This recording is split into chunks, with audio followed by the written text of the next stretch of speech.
Namaskar. नमस्कार। How are you all, my dearly beloved brothers and sisters, sons and daughters? मेरा प्रिय भाइ अनि बहिनीहरू, छोरा अनि छोरीहरू, कस्तो हुनुहुन्छ आजको दिन? Some will say, yes, we are good. Many will say, no, we are not good. कतिजनाले भन्दै हुनुहुन्छ हजुर हामी सन्चै छौँ, कतिले सायद भन्दै हुनुहुन्छ होला कि हामी कुनै पनि प्रकारले सन्च छैनौँ। I can understand your sorrows by all the things that are happening around us. म तपाईको सबै दुःख र पीडाहरूलाई बुझ्न सक्छु जुन प्रकारका घटनाहरू चाहिँ संसारभरि यो दिनहरूमा घटिराखेका छन्। Day by day we read in the news that the number of cases of corona are rising and rising and rising. It doesn't seem to come down. हर दिन हामी खबरहरूमा के देखिराखेका छौँ, सुन्न पाइराखेका छौँ भनेदेखि हरेक दिन कोरोनाको संक्रमण चाहिँ यति साह्रो बढेर गइराखेको छ अनि यो कुनै पनि प्रकारले तल झर्ने छाँट देखिँदैन। The second wave of this virus is really creating havoc all over India. यो सेकेन्ड वेभ जुन चाहिँ छ यो संक्रमण, यो भाइरसको संक्रमणको सेकेन्ड वेभले साँच्चै नै भारतलाई चाहिँ यति साह्रो भयावह प्रकारले त्रसित पारिराखेको छ। Even in neighboring Nepal, we see the numbers rising up now. छिमेकी राष्ट्र नेपाल धरिमा पनि हामी यो संख्या चाहिँ एकदमै बढ्दै गइराखेको सुनिराखेका छौँ। It saddened me very much to read the numbers rising up even in Nepal. जब म देख्छु कि नेपाल राष्ट्रमा पनि यसको संख्या बढिराखेको छ त्यसले मलाई धेरै दुखित तुल्याएको छ। I'm sure like me, you will also be wondering when will all this end? म जस्तै सायद तपाईहरु सबैजनाले सोच्दै हुनुहुन्छ होला कहिले चाहिँ यस त्रासदीको अन्त हुन्छ। Even this morning when I was praying, I prayed, Lord, when will all this end? आजको बिहान जसै म प्रार्थना गर्दै थिएँ अनि मैले परमेश्वरलाई भने हे परमेश्वर कहिले चाहिँ यसको अन्त हुन्छ। Day by day, the number of people who are affected and the number of people who are dying of this virus is so shocking that the whole world is alarmed at what is happening in India. हर दिन भारतमा बढिराखेको संक्रमण अनि मृत्युको दरले सारा संसार नै त्रसित भइराखेको छ कि भारतमा के हुँदैछ भनेर। The central government and the state governments are trying their best how to contain the situation. केन्द्र सरकार अनि राज्य सरकार दुवै मिलेर यति साह्रो उनीहरूले कार्य गरिराखेका छन् कि कसरी चाहिँ यसलाई रोकथाम गर्नुपर्ने हो भन्ने कुरामा। So let's support all the government's effort to speed up the vaccination process. आउनुहोस् यसकारणले गर्दा हामी सबै मिलेर सरकारको यो एकदमै शीघ्र टीकाकरण गर्ने अथवा खोप लगाउने यस जुन प्रकारको निर्णय छ यसलाई हामी पनि सहायता गरौँ। So with a very sorrowful heart over the situation, I was praying and meditating the word of God. यसरी बडो उद्विग्न भएर एकदमै दुखित हुँदै म परमेश्वरको वचनलाई मनन गर्दै थिएँ अनि म प्रार्थना गर्दै थिएँ परमेश्वर कहाँ। And my eyes fell in the book of the Bible called Psalms. अनि मेरो आँखा चाहिँ धर्मशास्त्र बाइबलको भजन संग्रह नामक पुस्तकमा पर्यो। There in chapter 49 when I read it, I found it to speak directly to the situation that we are going through. त्यहाँनिर 49 अध्यायमा मैले के भेटाएँ भनेदेखि त्यहाँनिर यस्तो प्रकारको अवस्थाको बारेमा वर्णन गरिएको रहेछ जुन चाहिँ अवस्था चाहिँ अहिले आजको दिन हाम्रो जीवनमा भइराखेको छ। That is why I purpose in my heart to explain to you from the Holy Scriptures what we can do about this situation. त्यसै कारणले गर्दाखेरि मैले तपाईहरुलाई यो वचन ल्याउने निश्चय गरेँ कि पवित्र धर्मशास्त्रको अनुसार तपाई र मैले के गर्नुपर्ने रहेछ यो प्रकारको समयहरुमा। When I read these scriptures, I was very surprised that it speaks exactly to the present circumstance that we are going through. जसै मैले यस भजनलाई पढ्दै थिएँ म छक्कै परेँ किनकि यहाँनिर यस्तो प्रकारको लेखिएको रहेछ कि जुन चाहिँ कुरोले चाहिँ हाम्रो अहिलेको वर्तमान परिस्थितिलाई एकदमै सठिक प्रकारले वर्णन गर्दछ। So if you have your Bibles with you, please turn with me to Psalms chapter 49. यदि तपाईसित बाइबल छ भनेदेखि मसित खोल्नुहोस् भजन संग्रह 49 अध्याय। The first verse says, all peoples of the world, listen to what I say. पहिलो वचनले भन्छ संसारभरिका हे सबै निवासीहरू हो सुन म के भन्न लागेको छु। This I was surprised. यहाँनिर म छक्कै परे। Because all other chapters in the book of Psalms doesn't mention or address all the nations of the world like that. किनकि बाइबलको अरू कुनै पनि पुस्तकले अथवा भजनले चाहिँ संसारभरिका मानिसहरूलाई यो प्रकारले उसले बोलाउँदैन अथवा आह्वान गर्दैन। And presently, this coronavirus is a worldwide problem. वर्तमान जुन चाहिँ यस कोरोना भाइरसको संक्रमण छ यो चाहिँ विश्वव्यापी संक्रमण हो। So it is therefore very necessary for all the people of the world to listen to this word. यसै कारणले गर्दाखेरि एकदमै यो महत्त्वपूर्ण र आवश्यक छ संसारभरिका निवासीहरूलाई ध्यानसँगले सुन्नको लागि। And verse 2 says, both low and high, rich and poor together. दोस्रो वचनले भन्छ उच्च र नीच, धनी र गरिब सबैले ध्यान देऊ। This is the second thing that surprised me. यो दोस्रो कुरा हो जसले मलाई छक्कै पार्यो। Low and high talks about people who are low class and high class. उच्च अनि नीचले तपाईँ र मलाई के बताउँछ भने मानिसहरू जो चाहिँ एकदमै उच्च वर्गका छन् अनि जो चाहिँ तल्लो वर्गका छन्। It also tells us people who are living in the plain area and those who are in the mountain area. यसले यो पनि भन्छ कि मानिसहरू जो चाहिँ मधेसमा समतलमा बसोबासो गर्छन् अनि जो चाहिँ उच्चमा अथवा पहाडहरूमा बसोबासो गर्छन्। Few days ago, I read in the news that even the Sherpas who are living in the Everest base camp area are affected with this coronavirus. केही दिन अगाडि मात्र मैले पढिराखेको थिएँ कि ती शेर्पाहरू जो चाहिँ एभरेस्टको बेस क्याम्पको क्षेत्रतिर बसोबास गर्ने बासिन्दाहरूसम्म कोरोना भाइरसको संक्रमण पुगेको छ। Even the climbers who are climbing up Mount Everest, they are testing positive for COVID-19.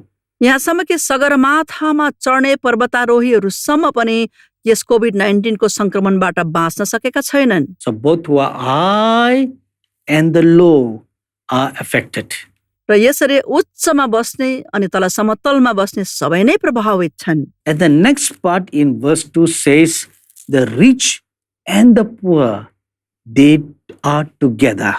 दोस्रो वचनको अन्तिम भागले भन्छ धनी र गरिब दुवैले मेरो कुरामा ध्यान देऊ। The virus doesn't distinguish between rich people and poor people. भाइरसको संक्रमणले धनी र गरिबलाई छुट्याएको देखिँदैन। It affects everyone. यसले हरेकलाई प्रभावित पारिराखेको छ। Just this morning, I read in the news that many judges of the Indian court are affected with this COVID-19. आजको बिहान मात्र मैले खबर कागजमा पढिराखेको थिएँ कि भारतीय न्यायालयका धेरै जस्ता न्यायाधीशहरू चाहिँ कोरोना भाइरसबाट संक्रमित छन्। And several judges have died because of this COVID-19. धेरै धेरै न्यायमूर्तिहरू पनि यस कोभिड-19 को कारणले गर्दाखेरि उहाँहरूको मृत्यु भएको छ। So the poor are affected and dying, so are the rich affected and dying. यसरी गरिबहरू पनि प्रभावित भएर मरिराखेका छन्, धनीहरू पनि प्रभावित भएर मरिराखेका छन्। In the midst of all this, what is really ruling our hearts? यो सबै गडबडीहरूको बीचमा के कुरोले तपाईँ र मेरो हृदयमा राज्य गरिराखेको छ? More than COVID-19, there is another virus which is more dangerous. COVID-19 भन्दाखेरि पनि अझै एउटा अर्को भयानक भाइरस छ जो चाहिँ एकदमै डरलाग्दो छ। And that virus is called fear. अनि त्यो भाइरस चाहिँ हो डर। Fear grips the hearts of the people more than the virus itself. भाइरसले भन्दाखेरि पनि अझै बढी चाहिँ डरले मानिसहरू चाहिँ आतंकित भइराखेका हामी यो दिनहरूमा देखिराखेका छौँ। Will I be affected next? कि अब अर्को पालि चाहिँ मलाई यसले संक्रमित गर्छ? Will my family members be affected next? कि अब अर्को पालि चाहिँ मेरो परिवारका सदस्यहरू संक्रमित हुन्छन्? Will my children be affected if they go to work? यदि मेरो नानीहरू चाहिँ वकमा गए भनेदेखि उनीहरूलाई संक्रमित पार्छ?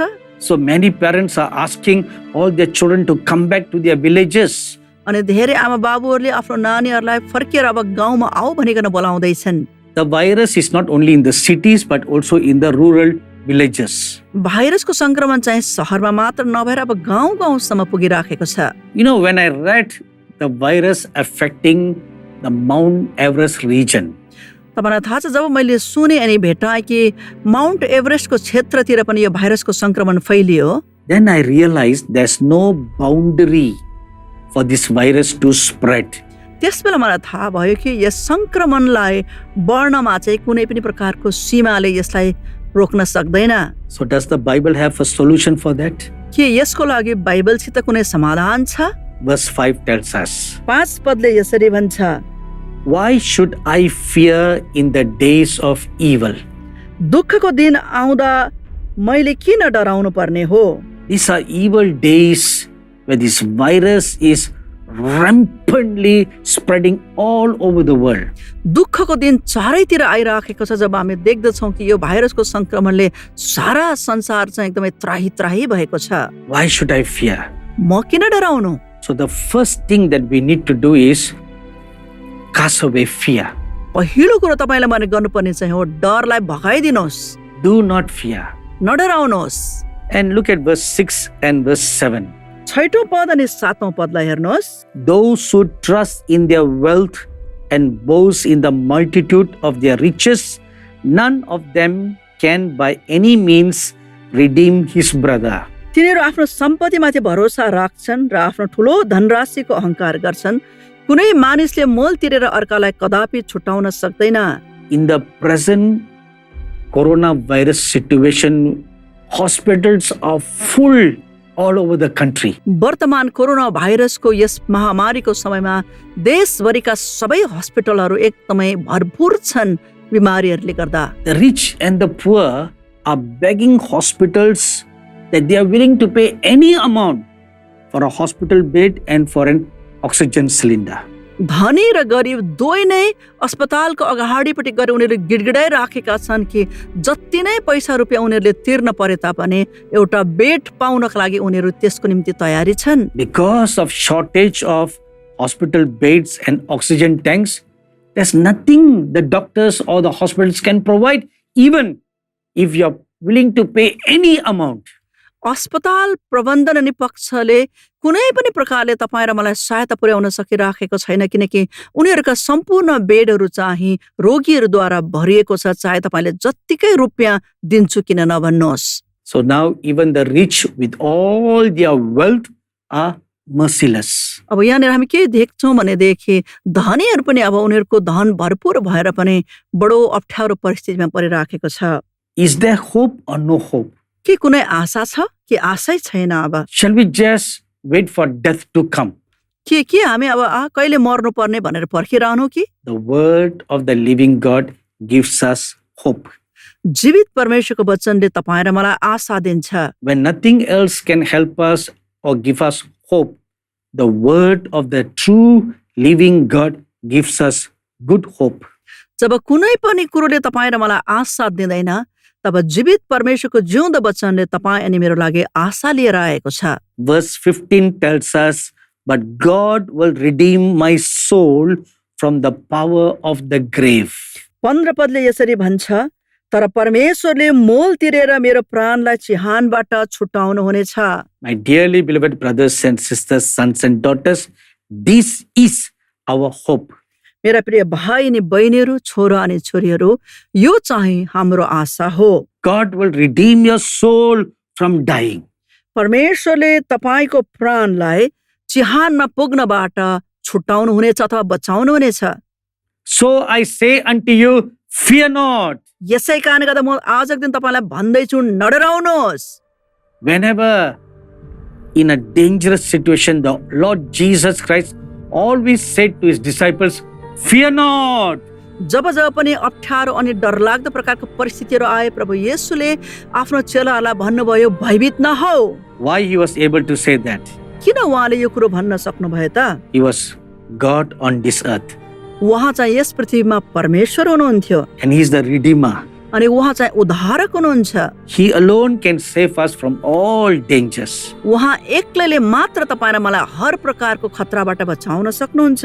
Today I ask you to put your complete faith, trust and hope in the true living God, the Lord Jesus Christ. यसैले आजको दिन म तपाईलाई आह्वान गर्न चाहन्छु, तपाईको पूरा भरोसा अनि विश्वास चाहिँ एकमात्र जीवित अनि सत्य येशू ख्रीष्ट माथि राख्नुहोस्। He alone can protect us and preserve us from this evil calamity.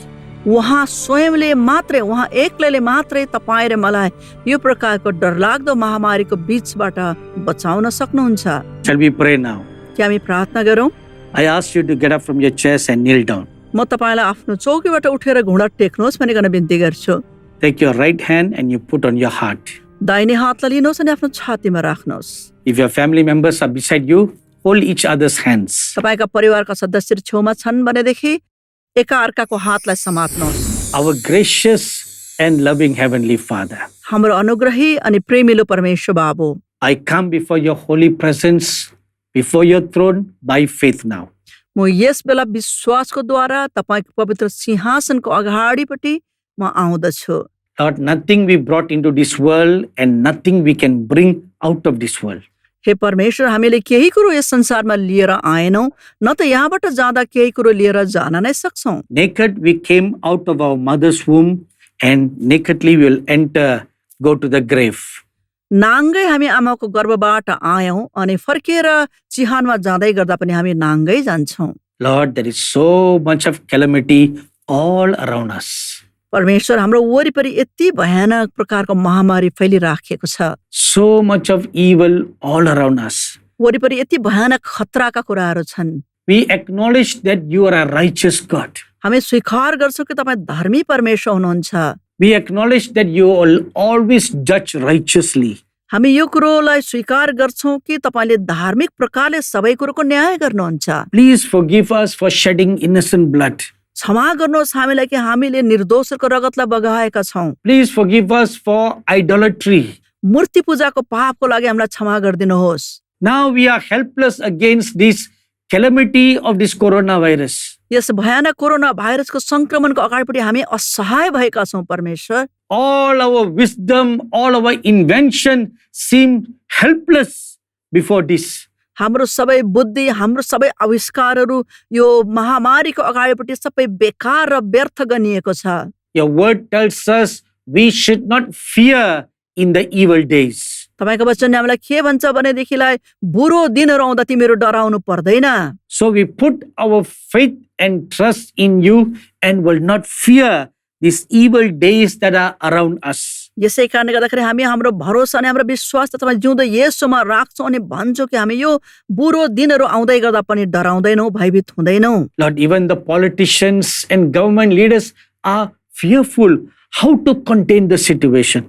प्रभु, राजनीतिक दलका नेताहरू अनि सरकारका अधिकारीहरू पनि बडो डराइराखेका छन् कि कसरी यस परिस्थितिमाथि चाहिँ उनीहरू विजय पाउनु पर्ने भनेर। We pray for the central government leaders and the state government leaders. हामी प्रार्थना गर्छौँ केन्द्र सरकारका अधिकारीहरूको निम्ति, अगुवाहरूको निम्ति, राज्य सरकारका अगुवाहरूको निम्ति। Give them your wisdom and show them a way out of all this predicament. तपाईको बुद्धि अनि ज्ञानले उनीहरूलाई भर्नुहोस् अनि कसरी यो सबै कुरोबाट बाहिर निस्कन पनि उनीहरूलाई मद्दत गर्नुहोस्, अगुवाई गर्नुहोस्। Your word tells us that God will redeem my soul from the power of the grave.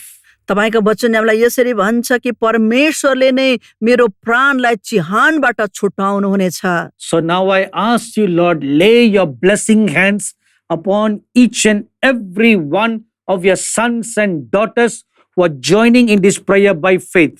म यस बेला प्रार्थना गर्छु प्रभु परमेश्वर, तपाईको शक्तिशाली हातले ऊ हरेक तपाईका छोरा अनि छोरीहरूलाई यस बेला छुनुहोस्, उनीको शिरमा हात राखिदिनुहोस् जो चाहिँ हामीसँग यस प्रार्थनामा सामेल भएका छन्। Protect them from the evil days. प्रभु परमेश्वर, बुरो दिनहरूबाट उनीहरूलाई बचाउनुहोस्। I pray you will stretch out your hands like wings and cover them close to your bosom from the evil one. म प्रार्थना गर्छु कि तपाईले तपाईको पखेटा रूपी हातहरूलाई तपाईले फैलाइकन उनीहरूलाई तपाईको अंगालाभित्र सुरक्षित राख्नुहोस्। Forgive our sins and redeem us, Lord. हाम्रो पाप अनि अधर्मलाई क्षमा गर्नुहोस् अनि हाम्रो उद्धार गर्नुहोस् परमेश्वर। In the name of the Lord Jesus Christ, we pray. येशू ख्रीष्टको नाममा हामी यो प्रार्थनालाई माग्छौँ। Amen. Amen. My dearly beloved brothers and sisters, sons and daughters, God has heard our prayer. मेरा प्रिय भाइ अनि बहिनीहरू, छोरा अनि छोरीहरू, परमेश्वरले हाम्रो प्रार्थना सुन्नु भएको छ। So fear not these evil days. यो बुरो दिनहरूमा नडराउनुहोस्। Put your full trust in the living God. तपाईको पूरा भरोसा जीवित परमेश्वरमा राख्नुहोस्। If you need more prayers or help, you can contact us to the number that you see on your screen right now. यदि तपाईलाई अझै प्रार्थनाको आवश्यकता छ भनेदेखि तपाईलाई यस बेला जुन नम्बर स्क्रिनमा देख्दै हुनुहुन्छ त्यस नम्बरमा सम्पर्क गर्नुहोस् हामीसित। God bless you all till we meet again next time. अर्को हप्ता भेट नभइन्जेलसम्म परमेश्वर तपाईहरु सबैलाई आशिष दिउन्। नमस्कार। नमस्कार। हाम्रा कालिम्पोङ एवं सिक्किमका प्रिय सहयोगी एवं दर्शकवृन्द, तपाईहरुलाई यो जानकारी गराउन चाहन्छौं कि हाम्रो जीजस मिनिस्ट्रीज कालिम्पोङको कार्यालय नयाँ ठाउँमा सरेको छ। हाम्रो नयाँ ठेगाना छ जीजस मिनिस्ट्रीज, घर संख्या 313, doctor BL Dixit road, jubilee high school छेउ, कालिम्पोङ 734301, पश्चिम बंगाल। संपर्क नम्बर 035522555052, 7699868912। हाम्रो जीजस मिनिस्ट्रीज सिक्किम प्रतिनिधिको ठेगाना बदलिएको छ। नयाँ ठेगाना छ श्रीमती छोडेन लेप्चा मार्फत Chenga Lepcha, Rangka Barbing, word of life branch church छेउ, गान्तोक सिक्किम, पिनकोड 737102। सम्पर्क नम्बर 7797888563। हाम्रो कार्यालयको समय तालिका यस्तो छ: सोमबारदेखि शुक्रबारसम्म बिहान 9 बजेदेखि साँझ 5:30 बजेसम्म, शनिबारको दिन बिहान 9 बजेदेखि 1 बजेसम्म, आइतबार बन्द रहनेछ। हाम्रो ठेगाना यस प्रकार छ: Jesus ministries, post box 15, Kalebung 734301, Paschim Bengal, Bharat. Telephone number 255052।